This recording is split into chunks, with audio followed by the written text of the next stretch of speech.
قال رسول الله صلى الله عليه وسلم ثلاثة لا يكلمهم الله يوم القيامة ولا يزكيهم ولا ينظر إليهم وفي رواية ولهم عذاب أليم شيخ جانٍ ملك كذاب وعيل مستكبر رواه مسلم.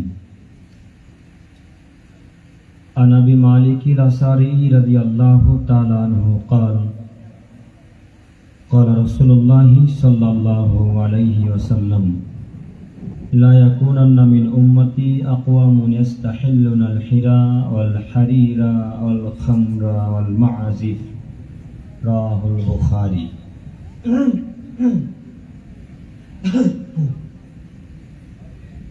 প্রশংসা আল্লাহ সুবহানাহু ওয়া তাআলার জন্যই, শান্তি অবতীর্ণ হোক আল্লাহ রাসূলের উপর সাল্লাল্লাহু আলাইহি ওয়াসাল্লাম।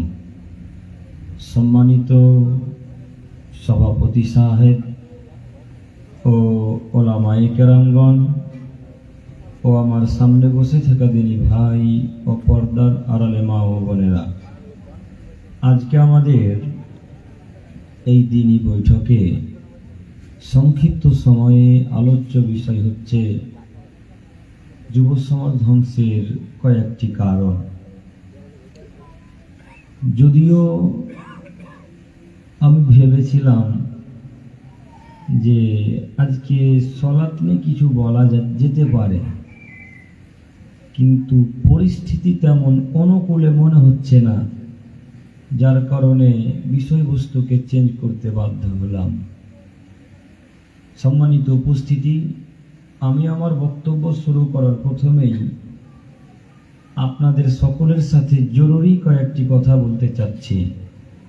তার প্রথম জরুরি কথা হচ্ছে এই, বসিরহাট রামচন্দ্রপুরের মানুষ খুব শিক্ষিত, এটা আমাদের অবগত বা আমাদের জানা আছে, এবং ওলামায়ে কেরামগণের মুখে শোনা যে আসলে খুব এরা শিক্ষিত। কথা যদি আসলে বাস্তব হয়, সত্য হয়, তাহলে এখন যে রামচন্দ্রপুরের মানুষ সামনের চেয়ারগুলোকে ফাঁকা রেখে আছে, এটা কোন শিক্ষিত মানুষের পরিচয়? আমি কথা বুঝতে পারলাম না, না বুঝাতে পারলাম না, এখনো বুঝতে পারছি না। আসলে আপনারা বলেন তো দেখি, শিক্ষিত মানুষ কারা? শিক্ষিত মানুষ তো সেই যে সামনের চেয়ারগুলোকে, সামনের কাতারগুলোকে পূর্ণ করে বসে, তারা হলো শিক্ষিত মানুষ। আমার বক্তব্যের পরে এখনো যদি চেয়ারগুলো ফাঁকা থাকে, তাহলে আমি মনে করি রামচন্দ্রপুরের মানুষ এখনো আসলে শিক্ষিত হতে পারেনি। কথা আপনারা বুঝতে পারেন না মনে হয়, না? সামনের চেয়ার, সামনের কাতার ফাঁকা থাকবে কেন, এটা বুঝতে পারছি না আমি। আমাদের এটাই বুঝে আসছে না যে প্রায় প্রোগ্রামের সামনের চেয়ার কেন ফাঁকা। কই ভোটের মিছিলে তো ফাঁকা থাকলো না? হ্যাঁ, ভোটের মিছিলে তো ফার্স্ট কাতারে আপনি কাপুরুষের বাচ্চা, এখন সামনেই নেই কেন, পিছনে কেন? একটু লজ্জা থাকা উচিত, তো একটু তো হায়াবোধ থাকা উচিত, ইতস্তবোধ থাকা উচিত, বোধগম্য থাকা উচিত। ওই নদিয়া জেলা থেকে লুচ্চা শফিক ছেলেটা যখন আসছে, তখন সব সামনের কাতার পরিপূর্ণ, একটাও সামনে মানুষ জায়গা দিতে পারে না। ইসলামিক প্রোগ্রামে কেন বারবার বলতে হবে সামনের কাতার পূর্ণ করুন, সামনে এগিয়ে আসেন? এ বাক্য বলতে হবে কেন? নিজের একটু মানবতা একটু কাজ করে না বিবেকে? ইসলামিক প্রোগ্রামে এসেছেন, বারবার বলতে হবে কেন সামনে আসার কথা? সম্মানিত উপস্থিতি, আমি আপনার দিনী ভাই, কথা খারাপ নিয়েন না। আমি আপনার যে কোনো মূল্যে আজকে কিছু না কিছু উপকার করবই করবো ইনশাল্লাহ। আল্লাহ তুমি আসমানটাকে একটু শান্ত রেখো, সকলে বলি আমিন। সম্মানিত উপস্থিতি, আমি বলছিলাম যুব সমাজ ধ্বংসের কারণ। আমি আমার আলোচনাতে যাওয়ার পূর্বে আরো একটি কথা, আমি আব্দুল করিম বিন আমিনুল ইসলাম যদি আপনাদের সম্মুখে 10 থেকে 15 মিনিট থাকি, এই 10 থেকে 15 মিনিট আপনারা আমার সাথে একটু কথা বলবেন ইনশাল্লাহ। ইনশাল্লাহ, ইনশাল্লাহ। দেখি কতক্ষণ কথা বলতে পারেন, আর আল্লাহ আমাকে কতক্ষণ বলাই, এটা দেখা যাক। সম্মানিত উপস্থিতি, আমি বিষয় নাম দিয়েছিলাম যুব সমাজ ধ্বংসের কারণ। আজকে যদি আমরা রামচন্দ্রপুর বলেন, বসিরহাট বলেন, হাওড়া বলেন, কলকাতা, মুর্শিদাবাদ, উত্তর দিনাজপুর, দক্ষিণ দিনাজপুর, মালদা, যেখানেই বলুন না কেন, যদি আমরা যুবকদের প্রতি লক্ষ্য করি তাহলে দেখতে পাবো এরা সব নেশাদার দ্রব্যের সাথে আসক্ত। প্রায় সবাই, শুধু যুবকেরা নয়, বৃদ্ধরাও নেশাদার দ্রব্যের সাথে আসক্ত। প্রায় সবাই লিপ্ত হয়ে আছে। তাই আমি কারো কারো ঠোঁটার মুখ দেখে বুঝতে পারলাম যে এরাও নাকি আহলে হাদিসের বাচ্চা, এরাও নেশাদার দ্রব্য খাই পান করে। এতদিন শুনে আসছিলাম, দেখে আসছিলাম, বেদাতি বক্তারা যখন বক্তব্য দিতে আসছিল ঠোঁট তো লিপস্টিকের মতো লাল হয়ে আছে। তো হুজুর কি ঠোঁটে লিপস্টিক দেয়? না, ঠোঁটে তো লিপস্টিক দেয় না। তার মানে জর্দা পান খেয়ে ঠোঁট গুলোকে লাল করে আছে। সাথে সাথে আরো দেখলাম যে বুক পকেটে একটা জর্দা পান আছে। তো তারা হলো বেদাতি মানুষ, তারা রাসূলকে প্রাধান্য দেয় না, তারা আল্লাহর দিন ধর্মকে মান্যতা দেয় না সঠিকভাবে। তো আপনারাও কি তাদের ধর্মেতে চলে গেলেন? আপনারাও কি রাসূলকে ত্যাগ করলেন? আপনারাও কি বরফপুর আব্দুল কাদের জিলানী রাহিমাহুল্লাহর কথাকে মান্যতা দিতে শুরু করলেন? জি না, আব্দুল কাদের জিলানী রাহিমাহুল্লাহ তো ভালো মানুষ, খারাপ মানুষ নন। তো আপনি তার খারাপ কথাগুলোকে নিচ্ছেন কেন, যারা 3 নম্বর শ্রেণীর হুজুররা বলেছে? আমি এইখানে আসতে চাচ্ছি। আমি এর পূর্বে আরো একটি কথা বলতে চাচ্ছি। যুব সমাজ ধ্বংসের আরো একটি বড় কারণ হচ্ছে পিতা মাতাকে গালি দেওয়া। হাজার হাজার যুবক পিতা মাতাকে অসম্মান করে, পিতা মাতাকে মূল্যায়ন করে না। আমি আপনাকে দেখাতে চাচ্ছিলাম যুব সমাজ ধ্বংসের কারণ। প্রথমত আগে পেশ করি, এক, মহান আল্লাহ তাআলা বলেন, ইয়া আইয়ুহাল্লাযীনা আমানু, হে সারা পৃথিবীর ইমানদার মানব সম্প্রদায়, তোমাদেরকে বলছি তোমরা শোনো, ইন্নামাল খামরু ওয়াল মাইসির ওয়াল আনসাব ওয়াল আজলাম, তোমরা নেশাদার দ্রব্য পান করা থেকে, মূর্তি পূজা করা থেকে, ভাগ্যবাজি করা থেকে বিরত থাকবে, জুয়া খেলা থেকে বিরত থাকবে। আল্লাহ তাআলা বলেন, পৃথিবীর মানুষ, তোমরা মদ, জুয়া, প্রতিমার পূজা করা এবং ভাগ্যবাজি করা থেকে বিরত থাকবে। কেন? রিজসুম মিন আমালিশ শাইতান, এই কর্মগুলি হচ্ছে শয়তানের অপবিত্র কর্ম। অত্র আয়াতে 4টি কথা। আল্লাহ বললেন, তোমরা নেশার দ্রব্য থেকে বিরত থেকো, মূর্তির পূজা করা থেকে বিরত থেকো, জুয়া খেলা থেকে বিরত থেকো, ভাগ্যবাজি করা থেকে বিরত থেকো।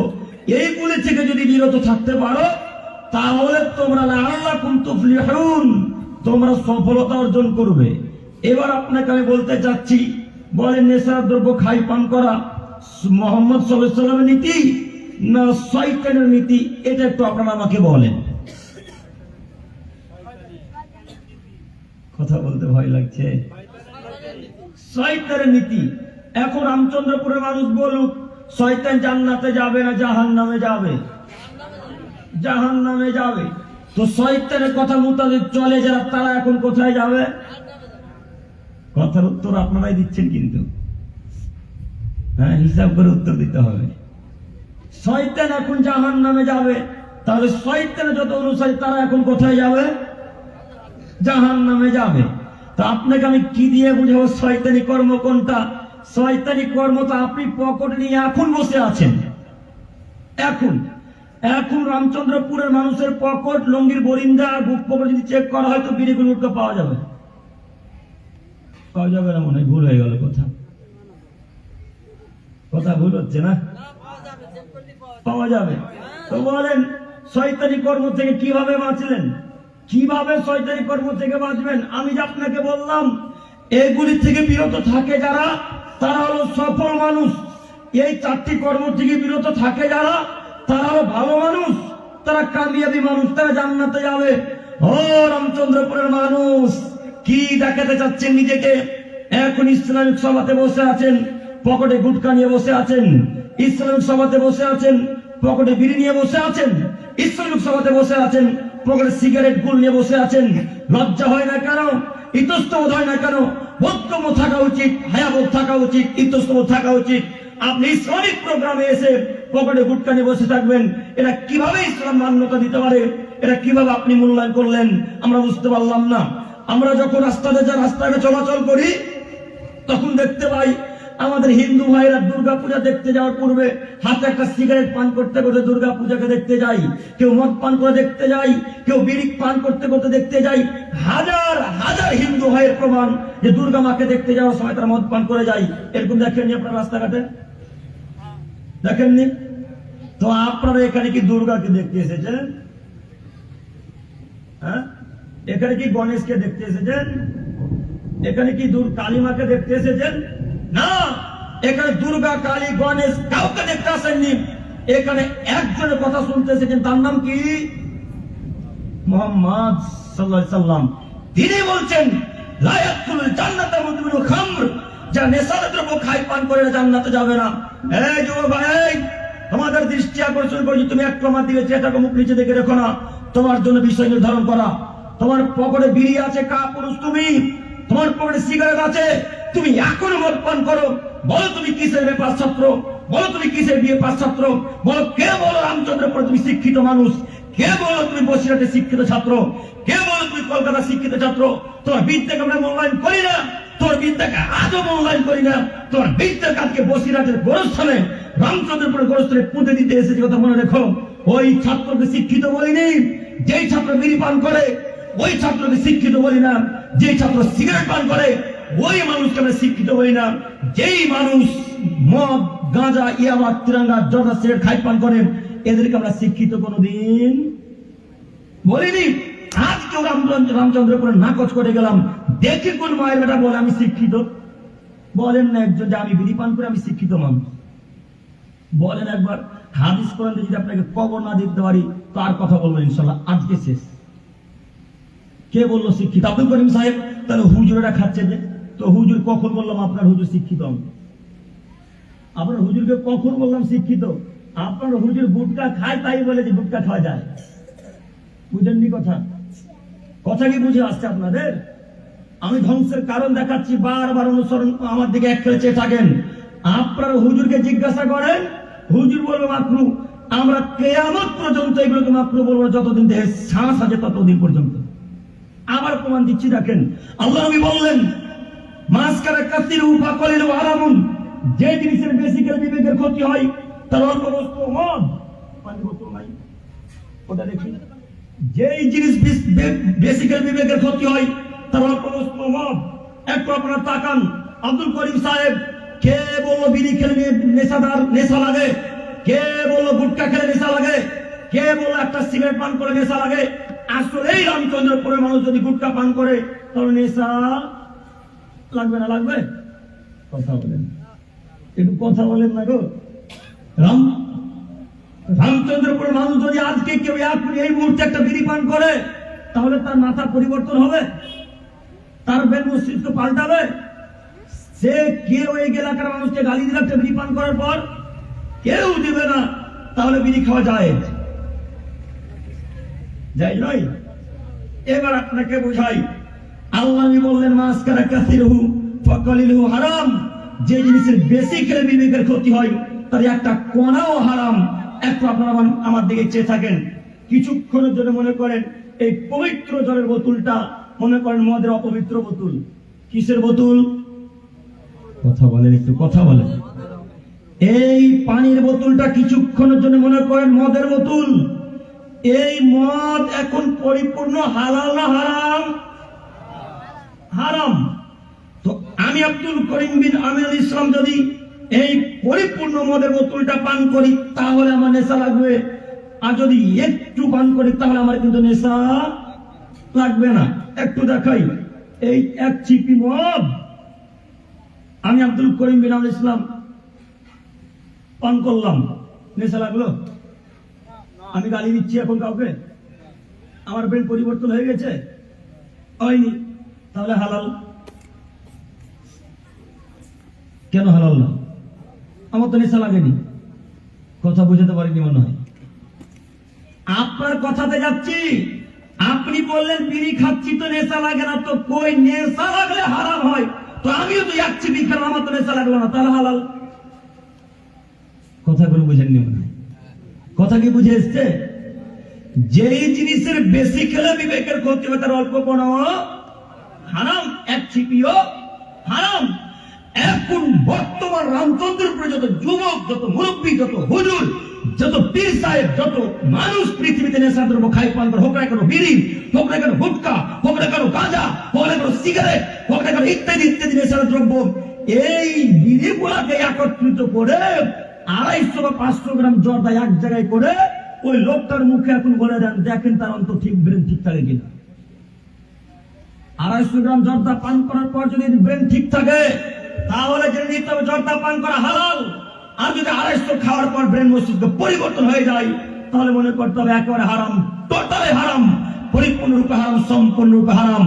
দেখি কার কত ক্ষমতা যে বলতে পারে বিড়ি খাওয়া মাকরুহ বা জায়েজ। আমি কোশ্চেন কালে বাক্য বলতে পারি না যে বিড়ি খাওয়া জায়েজ বা মাকরুহ, অসম্ভব কখনো হয়। বিড়ি খাওয়া হারাম, বিড়ি পান করা হারাম, সিগারেট পান করা হারাম, গুটখা পান করা হারাম, একেবারে হারাম, টোটালি হারাম, সম্পূর্ণরূপে হারাম। দেখি কোন মায়ের বেটা রামচন্দ্রপুর হুজুর বা মুরব্বীর সাথে মুক্তি বলতে পারে যে বিড়ি খাওয়া মাকরুহ বা জায়েজ।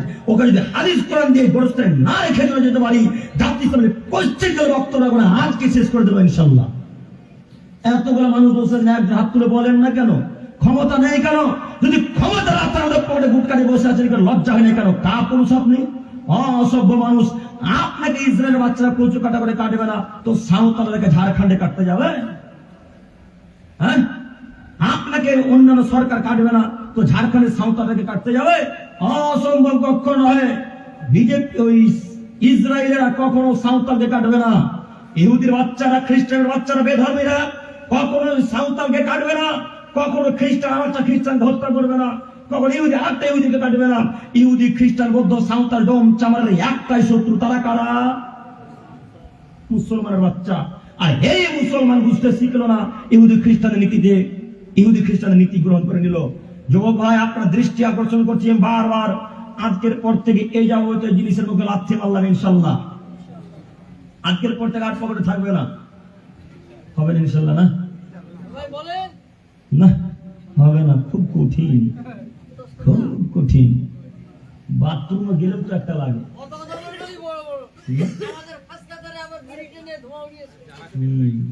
আপনার সাহস আছে, তার মানে আপনারই সাহস আছে। বিড়িখোররা এত নিকৃষ্ট, এত খারাপ, এত নিম্ন পর্যায়ের মানুষ যে বাথরুমে ঢুকেও একটা লাগে। হ্যাঁ, যেখানে মানুষ বেরিয়ে আসার চেষ্টা করে তাড়াতাড়ি ওখানে ওরা খায়। কত নিকৃষ্ট দেখেন। একটু কাগজটা দেন তো, একটু দেন। এক খেলে আমার দিকে চেয়ে থাকেন, এটা কাগজ আমি ছিঁড়তে পারি? ছিঁড়তে পারি? একটু দেখেন বিড়িখোররা কত নিকৃষ্ট, একটু দেখাচ্ছি দেখেন, একটু 2 মিনিট আমার দিকে দেখেন।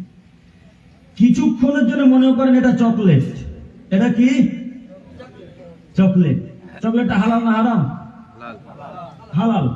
তো আমি আব্দুল করিম বিন আমিনুল ইসলাম এই চকলেটটা 2-3 বার চুষে এই রামচন্দ্রপুরে কোন একটা যুবক ভাইকে দিলাম। এই চকলেট এখন কেউ খাবে? কেন?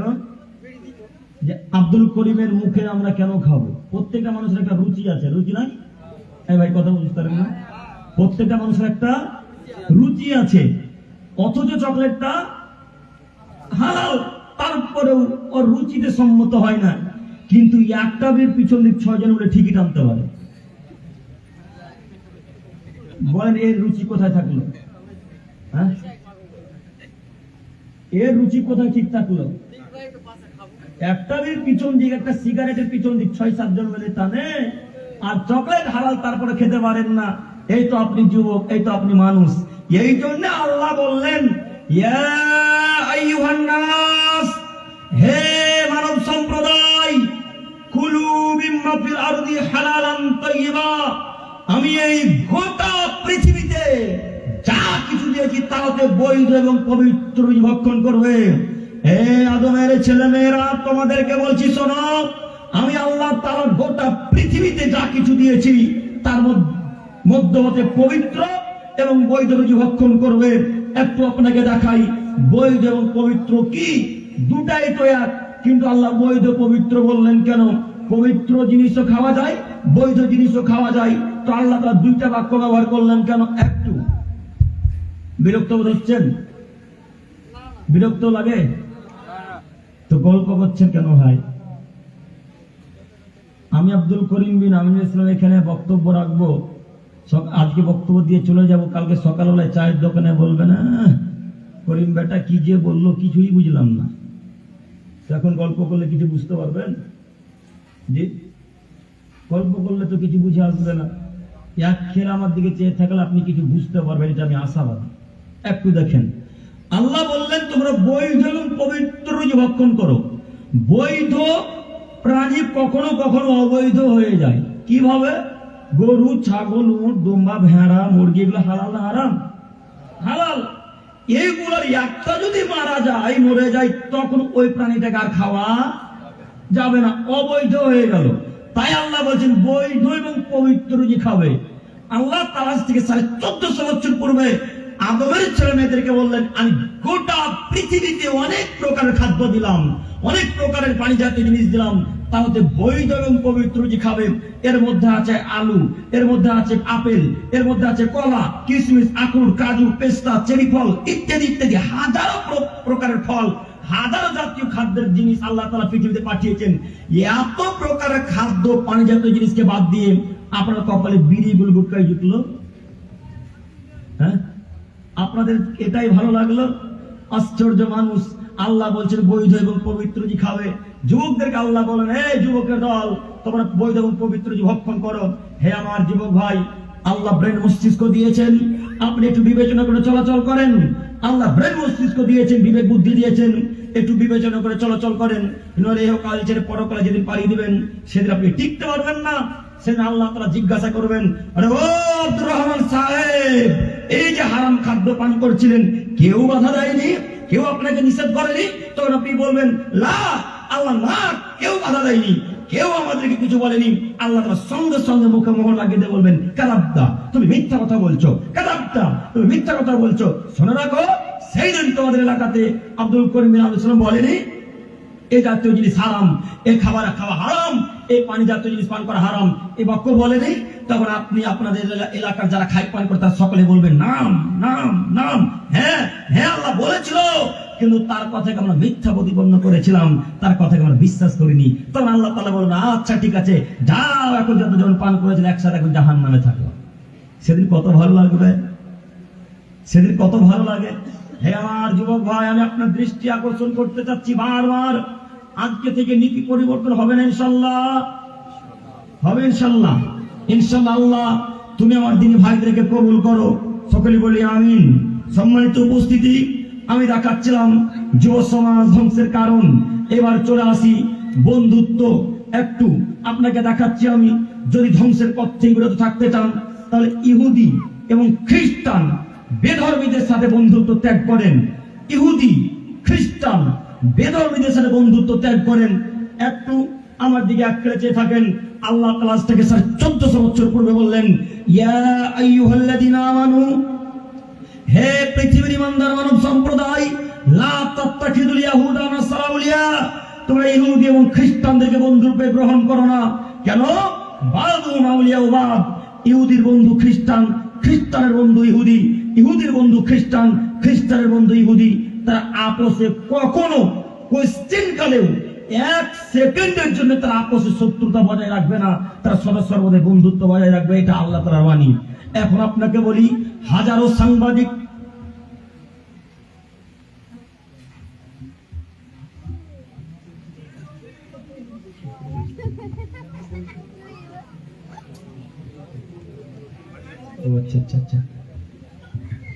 আল্লাহুম্মা সাইয়্যিবান নাফিয়া, সকলে বলেন আল্লাহুম্মা সাইয়্যিবান নাফিয়া।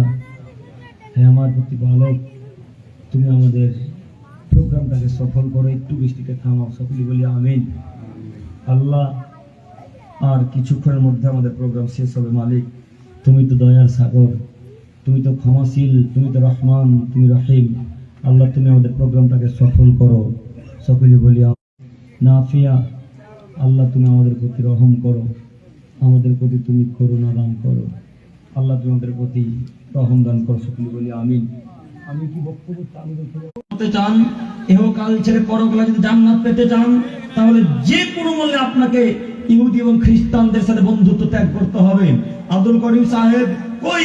আমরা কখন ইহুদিদেরকে বন্ধুরূপে গ্রহণ করলাম? আব্দুল করিম সাহেব কই? আমরা কখন খ্রিস্টানকে বন্ধুরূপে গ্রহণ করলাম? কে বলল রামচন্দ্রপুরের মানুষ খ্রিস্টানকে বন্ধুরূপে গ্রহণ করেনি? কে বলল রামচন্দ্রপুরের মানুষ ইহুদিদেরকে বন্ধুরূপে গ্রহণ করেনি? তার জ্বলন্ত প্রমাণ আমি আপনাকে দিচ্ছি। দেখেন, এই রামচন্দ্রপুরের কোন মানুষ মেসিকে মূল্যায়ন করে না? করে না? করে তো। বলেন তো মেসি মুসলমান কবে হয়ে গেল? হ্যাঁ, মেসি মুসলমান কবে হলো তা বুঝতে পারলাম না। মেসি ইহুদির বাচ্চা। এই রামচন্দ্রপুর, বসিরহাট, কলকাতার মানুষ রোনাল্ডো, নেইমারকে সম্মান করে না? বলেন এরা দুইজন কবে কবে মুসলিম হয়ে গেল? কথা কি আপনারা বুঝতে পারছেন? আল্লাহ বলছেন, পৃথিবীর মানুষ তোমরা যারা ঈমান এনেছো, তোমরা যারা আমাকে বিশ্বাস করো, তোমাদেরকে বলছি তোমরা ইহুদি এবং খ্রিস্টানকে বন্ধুরূপে গ্রহণ করো না। একটু আপনাকে বলি, মেসি আপনার শত্রু, মেসি আপনার মুহাম্মদ সাল্লাল্লাহু আলাইহি ওয়াসাল্লামের শত্রু, মেসি আল্লাহর শত্রু, মেসি জাতির শত্রু। আপনি জানেন মেসি কে? মেসি ইহুদির বাচ্চা। মেসি আপনার শত্রু, আল্লাহর শত্রু। কিভাবে? একটু দেখেন, মেসি মনে করে যে মুসলমানদের দুনিয়াতে থাকার কোনো ক্ষমতা নেই, দুনিয়াতে থাকার কোনো যোগ্যতা নেই। তার আরো একটি প্রমাণ আপনাকে পেশ করে দেখাই। যেদিন গাজার মুসলমানদেরকে ইহুদির বাচ্চারা কচু কাটা করে কাটছিল, যেদিন ফিলিস্তিনের মুসলিমদেরকে ইহুদির বাচ্চারা কচু কাটা করে কেটে নদীতে ভাসতে দিচ্ছিল, মাটির তলে পুঁতে দিচ্ছিল, যেদিন সুইডেনের মুসলিমদেরকে এই মেসির বাচ্চারা কচু কাটা করে কেটে নদীতে ভাসতে দিচ্ছিল, সেদিন আপনার মেসি বাড়ি থেকে ওয়েলকাম জানিয়ে বলেছিল, স্বাগতম জানিয়ে বলেছিল, ঠিক আছে, বেঞ্জামিন নেতানিয়াহু তাকে স্বাগতম জানিয়েছিলেন, তাকে ধন্যবাদ জানিয়েছিলেন যে ঠিক আছে, গাজার মুসলিমদের পৃথিবীতে থাকার কোনো ক্ষমতা নেই, যোগ্যতা নেই, ফিলিস্তিনের মুসলিমদের কোনো যোগ্যতা নেই। বলেন তো তার নাম কি? তার নাম মেসি। কেন আপনি মেসিকে মূল্যায়ন করলেন? কেন আপনি মেসিকে সম্মান করবেন? আল্লাহ স্পষ্ট আয়াত পেশ করে বলছেন, ইহুদি এবং খ্রিস্টানকে বন্ধুরূপে গ্রহণ করো না। আপনি বিশ্বাস করুন, মেসি ইহুদির বাচ্চা, নেইমার খ্রিস্টানের বাচ্চা। মেসি ইহুদির বাচ্চা, নেইমার খ্রিস্টানের বাচ্চা। আপনারা যদি মেসিকে ফলো করেন বা যদি ফলো না করে থাকেন, আজকে গুগলে সার্চ দিয়ে দেখতে চান মেসির বাম হাত বা ডান হাত চান, মেসির ডান হাত বা বাম হাতে দেখতে পাবেন এখন থেকে চোখ ছাপা আছে। দেখেছেন আপনারা কেউ? যুবক ভাইরা দেখেননি? মেসির বাম হাতে দেখবেন এখন একটা চোখ ছাপা আছে। বলেন তো দেখে, রামচন্দ্রপুরের মানুষ, এই চোখ কিসের প্রতীক? দাজ্জালের প্রতীক। মানে তোমার মেসি এখন থেকে দাজ্জালকে স্বাগতম জানিয়ে বলে, দাজ্জাল আসো, এসে মুসলমানদেরকে কচু কাটা করে কাটো, তাদেরকে ধ্বংস করে দাও, তাদেরকে নদীর সাথে মিশিয়ে দাও, মাটির তলে ধ্বংস করে দাও। এটা মেসির স্বাগতম। মেসি তাকে ওয়েলকাম জানিয়ে এখন থেকে। আর তুমি সেই জাতির সম্মান করলে, ছি, তোর বিদ্যা কখন উঠে গেল, ছি, তো লজ্জা হয় না?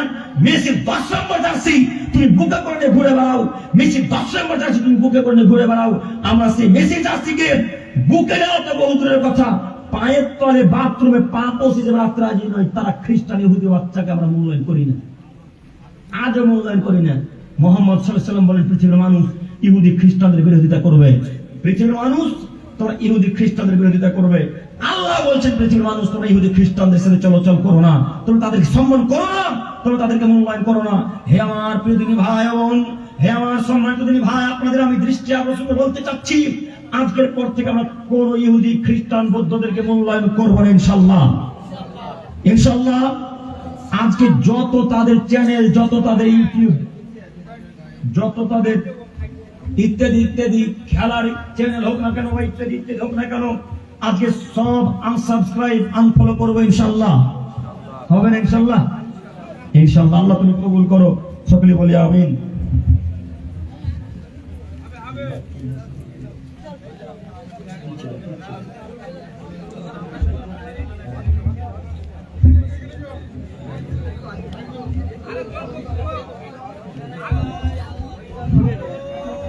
আল্লাহ তুমি রহম করো, সকলে বলি আমিন। আল্লাহ বৃষ্টিটা থামিয়ে দাও, সকলে বলি আমিন। আল্লাহ তুমি আমাদের বৃষ্টিটাকে একটু শান্ত করো, সকলে বলি আমিন। আপনারা যদি ভিজে যান, আপনারা এই সাইডে চলে আসেন, এইদিকে জল পানি পড়ছে না, তেমন